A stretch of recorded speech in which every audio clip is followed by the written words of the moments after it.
Hello, this is Shanda Tripp coming to you today with a very special friend and guest.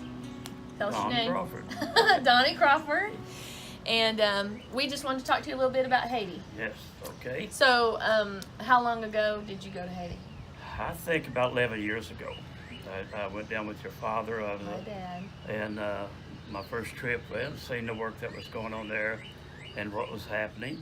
Yeah. And anyway, the kids got a hold of me, and I decided that I wanted to do something to help Haiti. Amen. Since then, we've done a whole lot, but there's a lot going on now. Yeah. We've got Steadfast Missions, have 501(c)(3) for Steadfast Missions.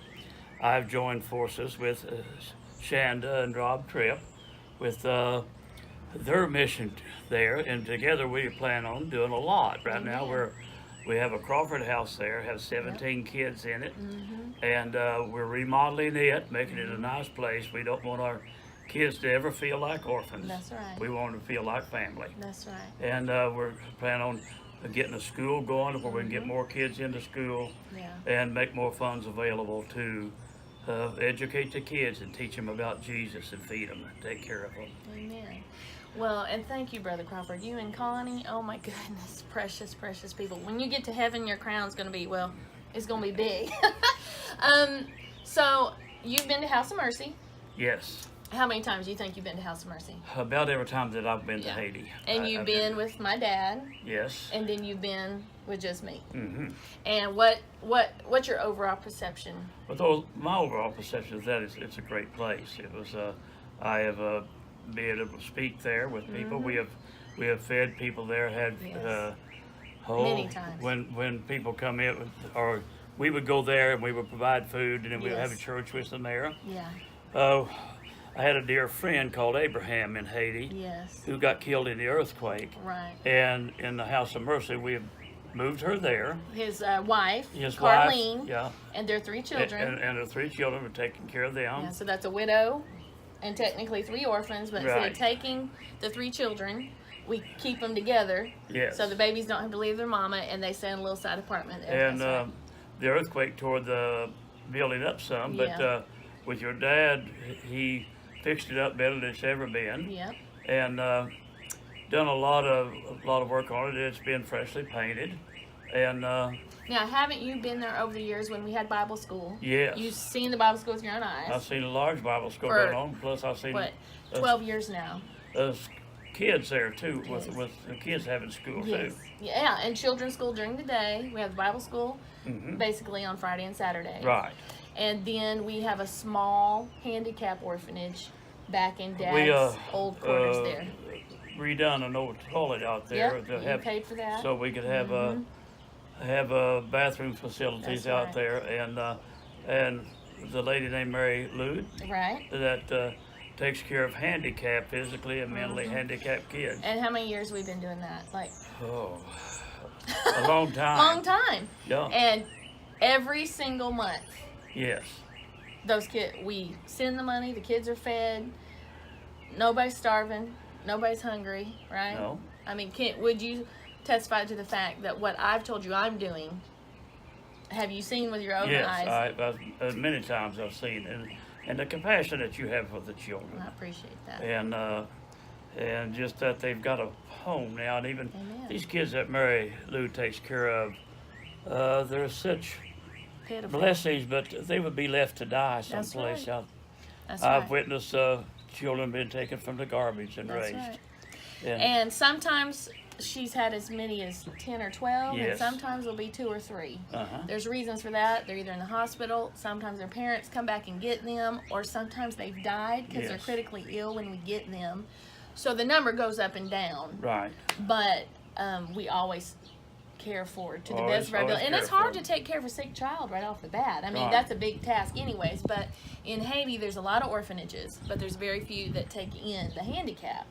So another thing I was going to talk to you about is, do you remember those 2 holes or more in the street, in Yeah. the front of the house. How many times have we fixed? Several times. It's the fact that there's a lot of water pressure when there's a lot of rain washes them out again. Because they don't have the proper drainage. They have been fixed numerous times. How many times? I mean, I can't even count. So many times. And you go back the next trip, and the holes will be there again. Because of, basically, that's Haiti's problem. It's not even ours, but we have fixed it many times.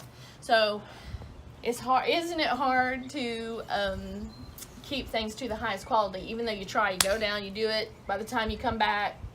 In Port-au-Prince, in the country of Haiti, there I've being a builder myself. Yes. I have seen that the country is extremely dirty country. Right. I'd hate to say it like that, but then you're painting about every year. Exactly. The painting, fresh paint on the outside and the insides of it, just because of the quality of the air that dinges the paint and things like that. That's right. But I've always seen the kids well fed and well cared for in the Crawford house. They have meals every day, and absolutely, it's a hard thing. It's different than the States. Yes. And then it's different that we can't get there enough that we'd like to. But right now, there's a major operation going on in the Crawford house that's just going to bring it up to par with everything. That's right. We're excited about it. New roofs, these new kitchen remodel, these rooms that are being painted, windows, doors, and then plus we built an orphanage over there that in the back that we can house probably 20 kids. But it is. Let's just talk about it a second. It's a big deal to take in a lot of kids, isn't it? It's a big deal to take in kids. It's laughable. You'll hear people talk about, I'm taking in 30 kids, I'm taking in 50 kids. Well, that shows that they don't really even know how to take care of them. Right. Because the undertaking, the medical, the dental, when you take in a child, you're literally raising a child. You're making like a 15-year commitment. Yeah. And really, you have a team of people that live in your area that help. And then we have a team of people here, and it is constant. Constant. I can't thank my people enough that were Tripp, Crawford, Nathaniel Crawford. And it really is like a full-time job. Our pastor at our church. Yes, Brother Blankenship. Yeah. And so and we have a fundraiser at church that the people get behind and raise funds every year to take care of them. Yeah. And it is expensive because very expensive. It's send them to school. Very expensive. The ones that are school age, we send to school. They get a hot meal there every day. Yeah. And they come in and they get education and a hot meal. That's right. And so our plans in the future are that we can combine our forces together there and have a school that will take care of both houses. Right. And then we can just do so much more. Exactly. And try to save some money that way so we can take care of more kids. Well, I cannot thank you enough. There's a lot of people who promise to do something in Haiti. A lot of times people, my whole life, have been to Haiti. People will come down, get emotional, make a promise, and then you never see them again. But this man right here is different than that. Every promise he's ever made, he's did it and then some. And I don't know if you've regretted some of those promises. But you're a man of your word. You and Connie have been amazing, and you have done everything you said you would do. And I want to thank you for being a friend to this ministry, standing by us through some difficult times. But you have not wavered. You're very steadfast. I just know that what God has called me to do, that He will show a way that I can finish and it'll be set up. Yeah. I plan on. My wife is very good to me about working with me on it, and we have made a provision in our trust to help take care of orphan children. Praise God. And so that's the way it's going to do as long as I'm here on this earth. Amen. Is to work at that. And my heart is burdened heavy for these children. Yeah. And I know that people says that we could work in our community, in which we do work in our community. You do. We work there. But just over here, God just seemed like said, Donnie, you got to go help them. Yeah, and you've done it. Yeah, you've done it. Well, would you be willing to encourage someone else to work with me? Am I okay to work with? Yes. Yeah. Do you think? I found Robin and Shanda to be the real deal, and that's why I'm with them. I found that every dime we spend is spent right. Some people call me stingy. I just call myself a rather conservative person to make sure every dime goes where it is. Yes. every dime that comes to us goes to help the children. Yeah. I have to pay my own airfare Yes, into Haiti and have. everything like that. And every place we go, we pay our own way. But all the money goes to help the kids. So if someone else wanted to donate to our ministry, yes, you feel like you can say with your integrity, it would be money well spent. It would be that we will put it where we say we will put it. Seed well planted. Yes.